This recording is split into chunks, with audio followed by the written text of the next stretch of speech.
hechas neuronas y dependiendo de cómo la neurona da su tendido y se va conectando, iban estableciendo la forma en la que podía funcionar un procesador. Entonces, el sistema nervioso es el reflejo, es el referente, el modelo de las computadoras. Entonces, un celular, usted sabe que si es que aplasta en una aplicación va a funcionar una cosa, si es que aplasta en el botón de encendido va a pasar a otra cosa. Si es que usted mueve su dedo alrededor de una pantalla de una fotografía o quiere retocarlo o pintarlo, va a pasar a otra cosa. Si usted quiere buscar las llaves con el foco de su celular, es otra cosa. Si quiere regular el volumen, funciona otra cosa. ¿Ya? Y es el mismo sistema integrado, ¿no es cierto? El mismo panel con las características eléctricas que le hacen ser a su celular un celular como el que conocemos. El sistema nervioso también funciona en base a sistemas, funciona en conexiones para que si es que quiere mover el brazo, mueve el brazo derecho. Si es que lo que quiere usted es secretar saliva porque está comiendo, hacer eso. Si usted quiere evacuar porque está en el baño, pues eso es lo que va a hacer. Si es que usted tiene que sudar para liberar calor y electrolitos, pues eso es lo que va a hacer. Entonces el mismo sistema nervioso que hace que se mueva el músculo estriado, hace también un montón de otras cosas, dependiendo de cómo se organiza. Entonces, tenemos que acordarnos que el sistema nervioso, entonces, necesitamos verlo en forma global, contextual, todo. Si le cortamos por regiones, es para entender esa parte, cómo se organizaron, pero no podemos olvidarnos de cómo se conecta con las otras partes, con el exterior, a través del sistema nervioso periférico y con los niveles superiores. ¿Ya? Entonces,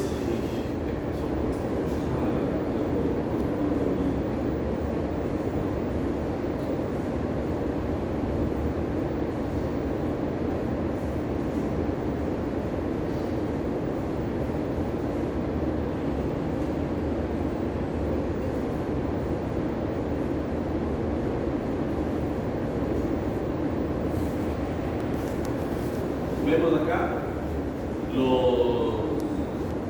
están descritos los surcos medios, anterior y posterior.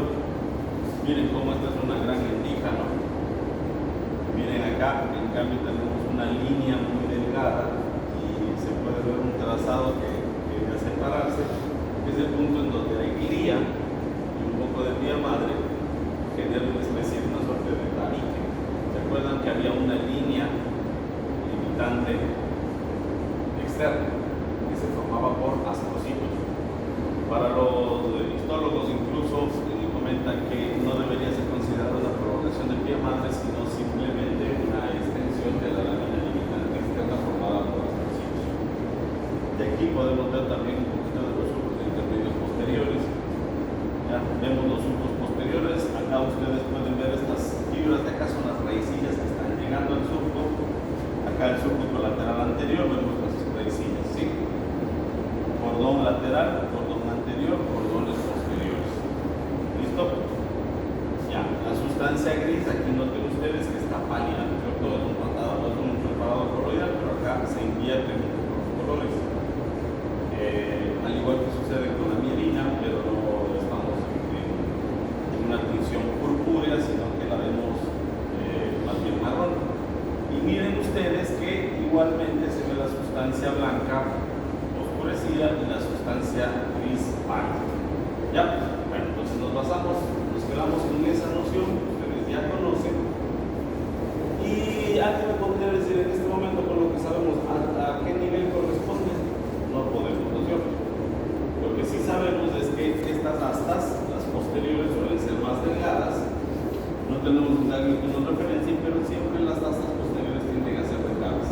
Las astas anteriores son un poco más gruesas. En este caso, ustedes ven que son bastante similares entre sí. ¿Ya? Hay algunos elementos que les van a ayudar a ustedes a identificar cuáles son los componentes posteriores y cuáles son los componentes anteriores. Eso lo vamos a ir viendo.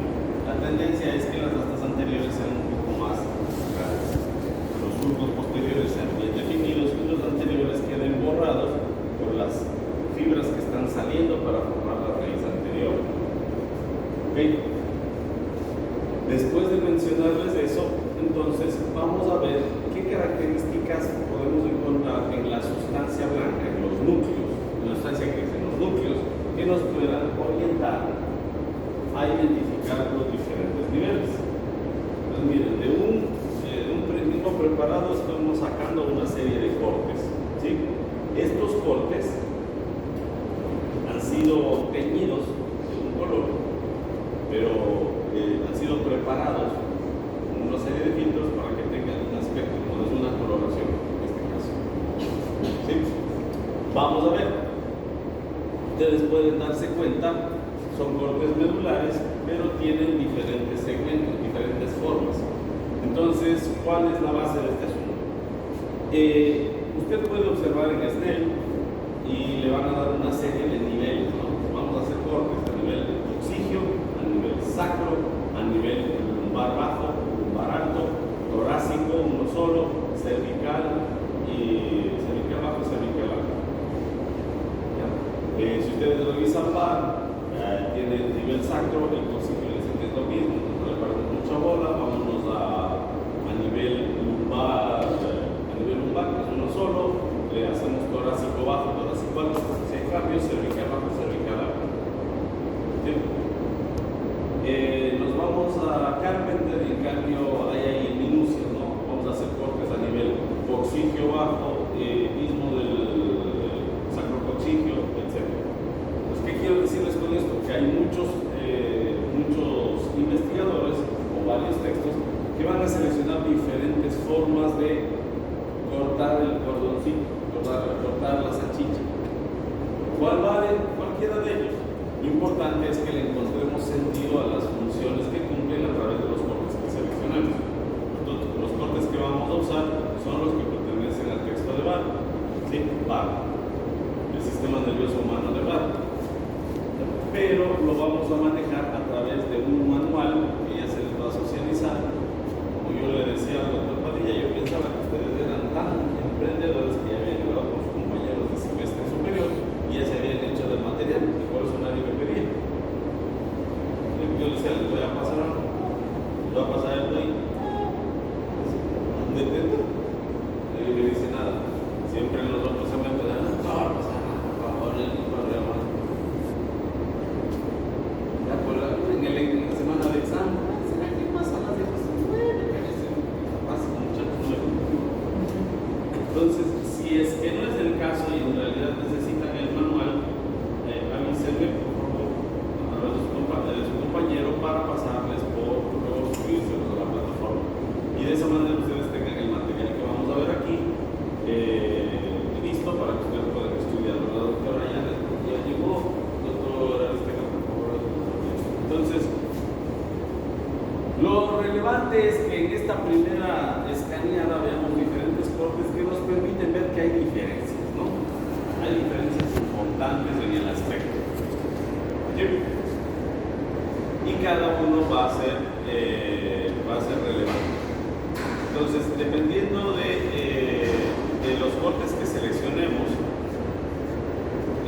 vamos a ir describiendo el elemento característico que le haga distintivo, ¿no es cierto? Los fascículos que se encuentren y la manera en la que podemos identificarle por mera descripción, mera distribución. ¿Sí? Entonces, el primer paso que vamos a cumplir es cómo vamos a cortar la salchicha. Vamos a hacer un nivel cervical superior, un nivel cervical inferior, un nivel torácico superior, un nivel torácico inferior. ¿Sí? Un solo nivel lumbar y un nivel sacro. ¿Hay otras formas de cortar la salchicha? Por supuesto. ¿Ustedes están obligados a seguir este esquema? No, no hace falta. Esta es una referencia. Por ejemplo, aquí ustedes pueden ver la distribución de los núcleos de la sustancia gris, que es lo primero que vamos a estudiar para identificar los niveles, para que tengamos este esquema, esta noción anatómica, divididos en láminas. Hay un señor Rexet que se puso a dividir las láminas, así como cuando ustedes empezaron la aplicación de apnea. Así como cuando. De la misma manera que ustedes empezaron el estudio de introducción, en la parte final, cuando vieron los segmentos o las áreas de Brodmann. ¿Ya? Rexel hace lo mismo en la médula, divide en láminas y estas láminas van a tener un grupo de células determinado que va a cumplir ciertas funciones. ¿Ya? Entonces, las láminas como tal no nos vamos a centrar, pero me pareció bastante útil identificar los núcleos porque eso es lo que hacen las láminas. Entonces, miren, los primeros niveles, las primeras láminas de Rexel están en el ápex del asta dorsal. Es decir, que vamos a tener funciones aferentes somáticas. ¿Sí? Las láminas 5 y 6 de Rexel, en cambio, están en la base del asta, es decir, que van a tener funciones aferentes viscerales, ¿sí? O son funciones somáticas más primitivas. Ya mientras más se vayan acercando al conducto ependimario, las funciones son más primitivas. Ya tenemos el área 7 acá extendida, ya que bueno, no se le da una cualidad funcional, sino que está plagada de células del tipo B2, es decir, son células de asociación, ¿okay? Que interconectan las otras láminas.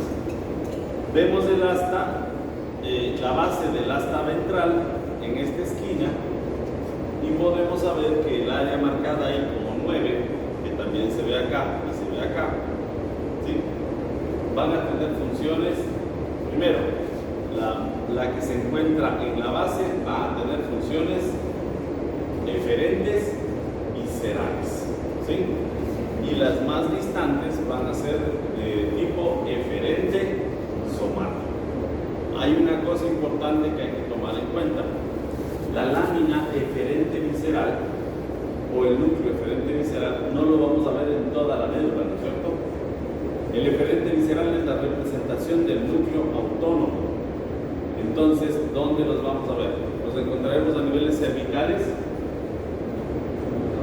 los encontraremos a nivel torácico, los encontraremos a nivel torácico, dice sí, a nivel lumbar, dicen sí también.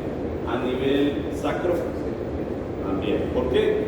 Tóraco-lumbar parasimpático, sacro parasimpático. ¿Qué nos falta en el parasimpático? Craneal, pero eso corresponde a los nervios craneales, al tronco encefálico. Entonces, por eso, acá solo en médula vamos a encontrar el nivel sacro del parasimpático. ¿Sí? ¿De acuerdo? Ya. Entonces, miren, acá incluso está marcado el núcleo autónomo sacro, miren en la base del asta ventral, ¿sí? Acá tenemos el núcleo intermedio lateral, que es el núcleo eferente visceral del sistema nervioso simpático. Entonces ya les hace pensar que este corte es torácico y este corte es sacro, ¿sí? Entonces miren, identificando al núcleo sabemos ya los niveles. Entonces, ¿qué características nos van a dar? Ah, miren, el nivel cervical no tiene núcleo a ese nivel. Entonces, acordémonos que los núcleos o las células en la sustancia gris tienen una distribución acorde a lo que vimos en embriología. Y por eso es la razón de mi interés en que ustedes estén machacando y repasando ese tipo de componentes. ¿Sí? Miren ustedes lo que sucede, ¿no? Entran los ganglios, entran las neuronas hacia las diferentes láminas y algunas, las más distales, van a encargarse de procesar el dolor, van a procesar sensibilidad especial. Ya, mientras más se van acercando a la base, siguen siendo funciones aferentes y somáticas. Cuando se hace conexión en la base a este nivel, tienen conexiones aferentes viscerales. ¿Ya? Y todas estas van a tener diferentes rumbos. Unas salen del asta dorsal y envían fibras a través de la sustancia blanca. Otras buscan neuronas en el asta ventral para que se genere la respuesta. ¿Qué obtengo? Una respuesta primaria muy básica, que es el arco reflejo, por reflejos a nivel de la médula, o sea, se procesó a nivel de la médula, se prendió el foquito, el circuito más básico, y ya se está plantando el principio de intercomunicarse con niveles superiores. ¿Ok? Démonos cuenta también que hay neuronas que desde el asta cruzan al otro lado de la médula, y eso también va a ser importante cuando estudiemos a nivel teórico el desarrollo de reflejos. Bueno, antes de esto no lo vamos a ver ahorita, me regreso para acá. ¿Ok? Y entonces, ¿qué es lo que vamos a describir acá? ¿Ya? Si sabemos que la sustancia gris está formada por astas dorsales, aquí podemos ver, miren las astas dorsales, todas están mirando hacia arriba, son delgadas. Las astas ventrales, en cambio, son grandes, son gordas, ¿sí? En la mayoría de veces. Vamos a darnos cuenta entonces, gracias a los cortes, de algunas características. La sustancia gris a nivel del asta ventral, aunque no se vea por acá, si el preparado está un poquito borroso, les voy a hacer un refuerzo para que podamos ver esto.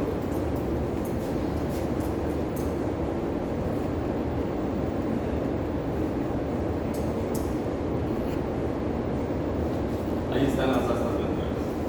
¿Sí? Entonces miren ustedes que las astas ventrales tienden a ser así gordas, ¿no? Entonces las astas dorsales son largas y se borran en un pequeño espacio acá atrás. ¿Ya? Ustedes miren que a nivel cervical superior son bastante grandes, ya vamos a ver por qué. Acá en las astas a nivel cervical inferior podemos ver que las astas son bien voluminosas. Cervical superior corresponde a cervical 1, cervical 2. Cervical inferior, cervical 3 hasta cervical 8. ¿Sí? Y ahí vemos torácico superior, vemos que las astas se han achicado. ¿Cuál es el asunto? A nivel cervical inferior forman el plexo braquial. ¿Ya? Acá en torácico superior, salvo el torácico 1 que es de transición, las otras astas son bien delgaditas. ¿Por qué? Se van a la musculatura del tórax. No necesito mucho mover el tórax. No son muchos grupos musculares, ni son grupos musculares voluminosos, tampoco son muy precisos en el movimiento. ¿Sí? De ahí nos vamos al torácico inferior. Vemos que siguen siendo delgados, por supuesto, por la misma cosa. Nos vamos a lumbar y repentinamente se abren las astas. Vemos que las astas dorsales son más delgadas que las ventrales, pero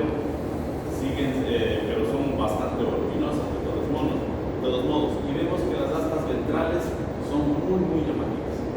Entonces, a este nivel nos vamos a encontrar con las neuronas que van a salir hacia los plexos lumbo-sacros.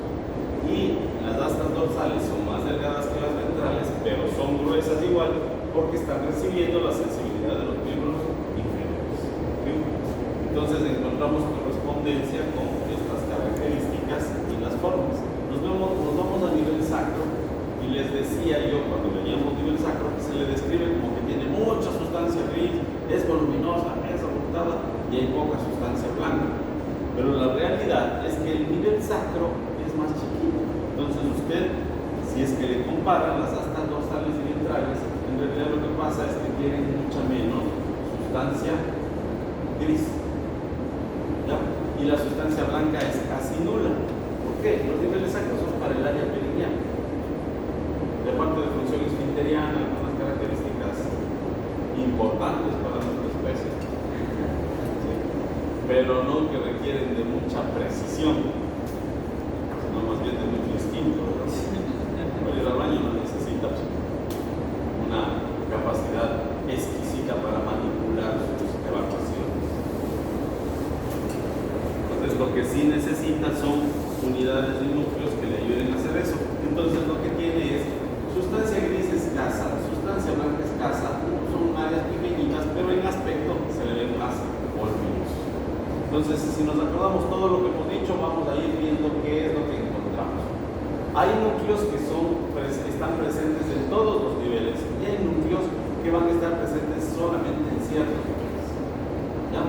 Los primeros de acá, lo primero que vamos a mencionar es, vamos a hacer la secuencia en sentido de atrás hacia adelante. Así, la descripción de los núcleos. Entran por las astas dorsales. ¿Sí? Las fibras de los axones eferentes de cada una de las células sensitivas del ganglio de la raíz dorsal, del ganglio sensitivo.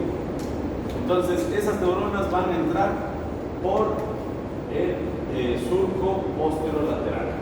Al pasar el surco posterolateral se da un fenómeno. Primero, hay fibras que van hacia arriba y van hacia abajo.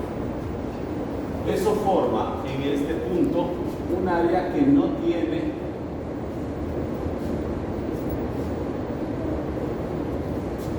aquí,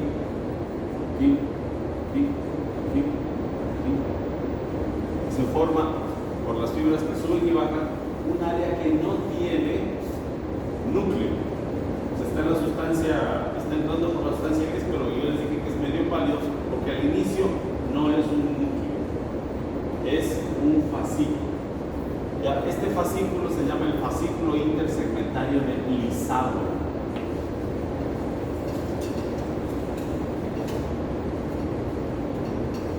Ese fascículo intersegmentario de Lisabo, que ustedes pueden suponer para qué sirve, ¿cierto? Sirve para que la sensibilidad vaya corriendo hacia los grupos musculares que tiene que inhibir o que tiene que activar cuando estamos en presencia de un reflejo o un arco reflejo. ¿Sí? Si esta neurona es monosináptica, yo tengo que activar para que se contraiga el cuádriceps crural, también tengo que hacer que los músculos de la corva se relajen. Entonces, estas fibras del tracto de Lisabo lo que mandan es información sensitiva de primera mano, intersegmental. Después tenemos las fibras que llegan hacia el vértice. En el vértice hay un conito, ¿ya? Un conito transparente, que si le vemos al microscopio deja que pase la luz y es como una gelatina. ¿Sí? Esa es la gelatina de Rolando, como Rolando Pachano. ¿Sí? La sustancia gelatinosa de Rolando o la gelatina de Rolando está formada así porque tiene una cantidad muy poco densa de neuronas y muy densa de neurotransmisores. Hay un neurotransmisor que se llama la sustancia P. Esta sustancia P fue identificada por científicos anglosajones y le dieron ese nombre porque está relacionada con TAM, es decir, el transporte de la información de dolor. Por eso P es equivalente a dolor, pain. ¿Sí? Entonces la sustancia P es la que se va a estarse ahí liberando. Las neuronas que llegan ahí entonces botan neurotransmisor, botan sustancia P. La sustancia P, acuérdense que es un neurotransmisor de conducción lenta por segundo mensajero, es decir, es un neuromodulador. ¿Ok? Ya. Entonces, lo que sucede con esa sustancia P que están liberando las neuronas que llegan allá es que se activen ciertas neuronas que van a generar dos cosas, ¿no? Primero, el paso hacia adelante de la información y el otro, agarrar fibras, agarrar vías para subir por los corpos, perdón, señal por acá, no por la sustancia, por la... ¿Qué hice yo? Disculpe, me emocioné.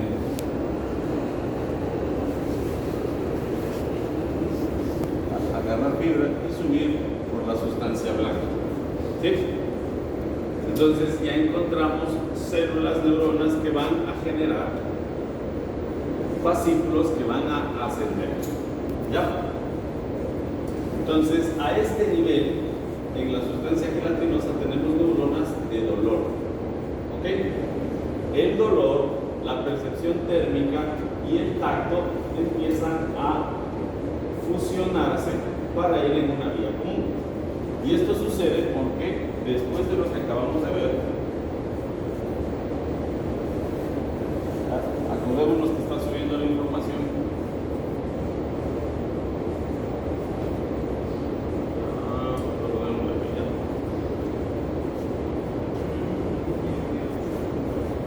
Hay muchas células intercaladas acá y el dolor tenemos que recibir información de tacto, tacto burdo y tacto refinado, ¿cierto?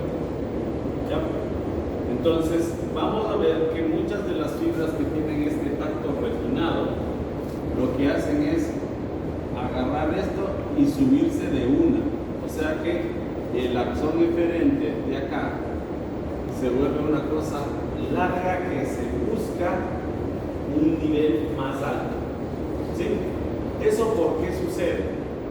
Porque la sensibilidad refinada es un estímulo, una sensibilidad muy nueva o muy vieja en el desarrollo del sistema nervioso. Es nueva, ¿cierto? Entonces, lo más nuevo, ¿se acuerdan cuando hablábamos del edificio? Cuando era solamente Bunky, es una cosa chiquita, pero después que yo hice el Campeón Nacional Nike, fui poniendo otras cosas ahí y todo eso quedó en las paredes del rascacielos, las tuberías, las conexiones eléctricas. ¿Ya? Entonces entra por el mismo lado, pero va subiendo por otro nivel y ya no se procesa en la mente. Necesita un nivel que haya aparecido después. Entonces, estas fibras que ascienden se van al tronco encefálico. ¿Sí? ¿Por qué? Porque la neurona en donde se hace la conexión ya no es la misma. Ya no está en la médula, se busca otro nivel. ¿Listo? Entonces vamos a encontrarnos que hay el tracto de Lissauer, hay una serie de fibras que empiezan a dirigirse ya por los cordones, y como estábamos diciendo, eso solamente por saberlo. Hay otras fibras que van a cruzarse por la sustancia gris para hacer diferentes conexiones. Como la sensibilidad, decíamos, no es solamente de dolor, sino que también hay TAP, dolor protopático, de sensaciones de temperatura. Hay un núcleo que le sigue al asta, ¿no es cierto? Teníamos el vértice, este vértice tiene la gelatina de Rolando, y las neuronas que le siguen acá tienden a formar unas bolitas. No sé si se dan cuenta de esto que parece un ojito acá. Hay una bolita acá, hay una bolita acá, hay una bolita acá. ¿Sí? Tengo una bolita que me sube y me baja. Ahí, sube y me baja. ¿Sí? Entonces, hay un núcleo en la porción intermedia del asta dorsal. Este núcleo está en la porción intermedia, en todos los niveles. Ojo, la gelatina de Rolando, ¿en qué nivel está? Todos. Porque todo se percibe dolor, ¿no es cierto? La sustancia, el núcleo que acabo de mencionarles también se encuentra en todos los niveles. ¿Sí? Se pensaba que tenía relación con la propiocepción consciente e inconsciente. ¿Sí? ¿Hay cierta relación con la propiocepción inconsciente? Sí, pero porque la propiocepción consciente e inconsciente tienen la misma fuente. El uso neuromuscular ayuda a la propiocepción inconsciente, ¿ya? Pero también suben fibras por ahí de Ruffini, de Pacini. ¿Ya? Entonces la propiocepción inconsciente también alimenta a la consciente. ¿Sí? Entonces se pensaba que las neuronas que venían con la información de la propiocepción terminaban en este núcleo. Entonces dijeron, como tiene relación con la propiocepción, vamos a ponerle núcleo propio. ¿Ya? El núcleo se llamaba núcleo propio. Pero este núcleo propio tiene relación con la propiocepción consciente. No. La propiocepción consciente se estaba yendo ya directamente al cerebro. La propiocepción inconsciente tiene otra vía y tiene otro centro. ¿Sí? Entonces, luego se determinó que ese núcleo propio lo que hace es recibir fibras para la sensibilidad protopática. Es decir, para el tacto burdo, la presión. ¿Sí? ¿Vamos? Muy bien. Después de eso nos encontramos con la base. ¿Ya? En la base podemos dividir dos partes. ¿Sí? A este nivel nos encontramos con lateralmente, o sea, este sector, la base del asta dorsal, es bastante inconstante. ¿A qué me refiero con esto? La mayoría de veces, o en la totalidad de los casos, esta área, que si lo relacionamos con láminas de Rexed, estaría a nivel del segmento 5, 6 no tienen, las láminas 5 y 6, no tienen en realidad núcleos constantes que se vean en todos los niveles. Tienen en su mayoría células de asociación que lo que hacen es interactuar con las neuronas del núcleo propio. Pero hay niveles específicos en donde ustedes van a encontrar estos dos núcleos. El primero se llama núcleo aferente visceral. ¿Qué hace el núcleo aferente visceral? Como está en la base del asta dorsal, está cerca del conducto ependimal. Entonces, ¿qué hace el núcleo aferente visceral? Recibe fibras que llegan, ¿no es cierto?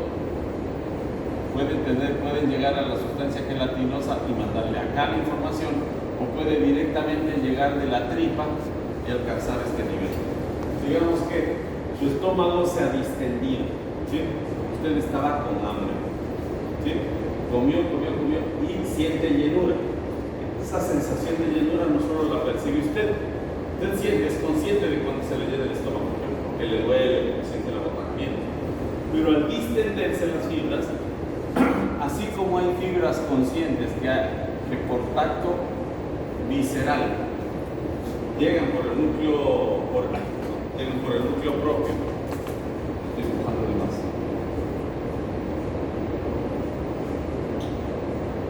Llegan al núcleo propio para que usted sea consciente de esa sensación.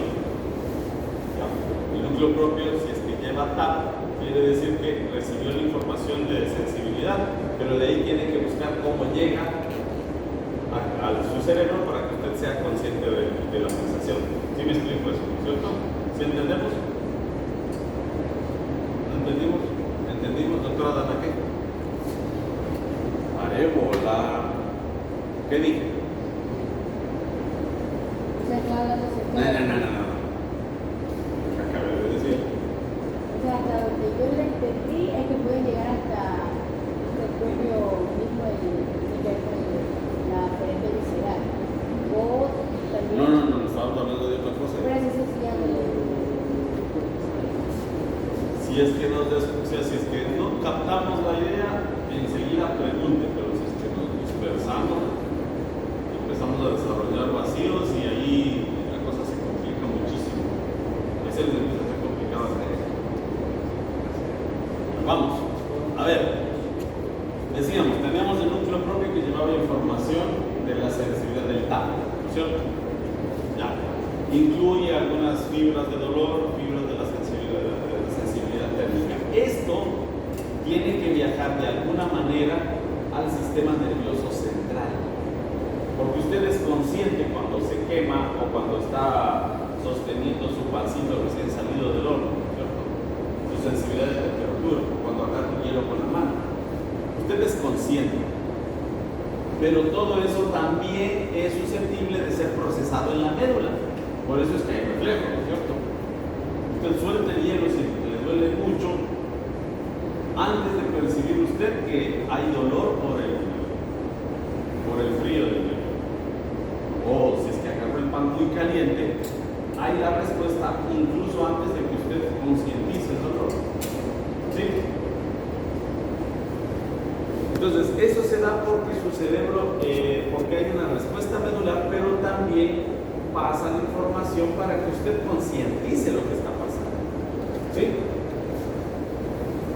Si es que alguien le toca y me lo también le regreso a ver, pues, ¿quién es? ¿Sí?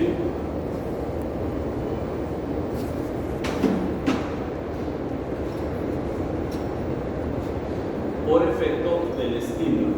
Y yo también tengo la respuesta voluntaria de girar. Entonces, necesito acordarme que siempre va a haber eso, una respuesta, algo que manda información a los niveles superiores para que haya conciencia de eso. Conciencia se desarrolla a niveles superiores y también procesamiento local. Depende de a dónde llegue la información para que el procesamiento implique conciencia o no. ¿Sí? Ya. Entonces, ¿qué es lo que sucede? Decíamos, usted ha comido mucho, se le distiende la tripa, entonces usted concientiza por las fibras que están distribuyendo por el núcleo propio hacia el sistema nervioso. ¿Ya? y le da el dolor o la sensación de llenura. Pero al mismo tiempo, yo tengo que utilizar los sistemas de homeostasia que me digan sus niveles de glucosa ya alcanzaron un tope. ¿Sí? Necesito quimioreceptores. Necesito también de fibras que digan, para la mano, deja de tragar. Ya están muy distendidas las fibras. Está empezando a dañarse la pared gástrica. Entonces, ¿qué es lo que sucede? Estas fibras llegan a un núcleo que se llama núcleo aferente visceral. En este momento, esa información llega a la conciencia, no tiene que ver con la conciencia. ¿Para qué está ahí? Una, para hacer lo mismo que haría el núcleo propio, mandar fibras con los cordones. Ese es el sentido real, no es por acá. Ya van a ver ustedes eso a futuro por qué. Y esto envía fibras hacia los niveles superiores, pero a los niveles superiores primitivos. ¿Cuáles son estos? El hipotálamo. ¿Sí? Y la formación reticular. ¿Se acuerdan ustedes en dónde estaba la formación reticular? ¿Cuándo hablamos de formación reticular? Ya. Hablábamos de que había una estructura acá, ¿no es cierto? Este es el tronco encefálico cortado, ¿no es cierto? Hay una cantidad acá de sustancia gris y sustancia blanca mezclada que da el aspecto como de una redecita. Este era el antiguo cerebro del gusano. ¿Sí? Y toma el nombre de formación reticular. Entonces, acuérdense otra vez en el edificio, cuando hablábamos de que eso era una zapatería de un piso y no pasaba nada. Cuando ya se volvió funky, ya necesitábamos un edificio más grandecito, de unos 5 pisos. Y el gerente y la cabeza...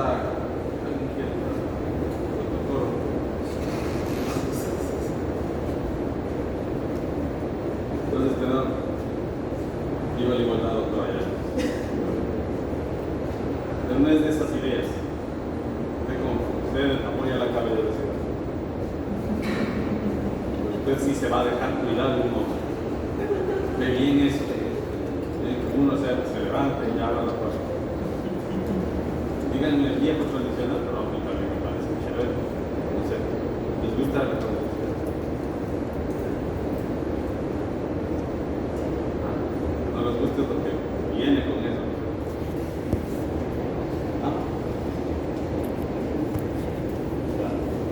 Estoy listo para recibir la pedrada, pero verán.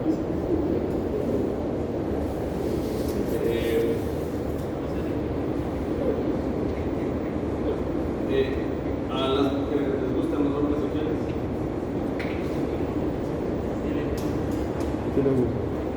Ya. ¿A los hombres les gustan las mujeres infieles?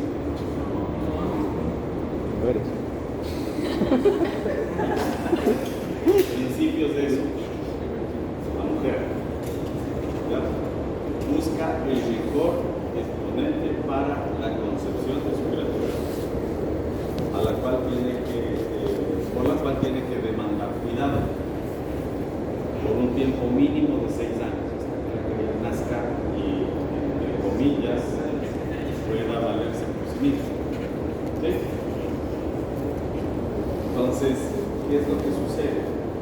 La mujer siempre tiende a buscar el alfa, el que sea dotado, el mejor proveedor, el más fuerte, el más inteligente, el más ingenioso, el que tiene mejores posibilidades de sobrevivir y el que manda al resto.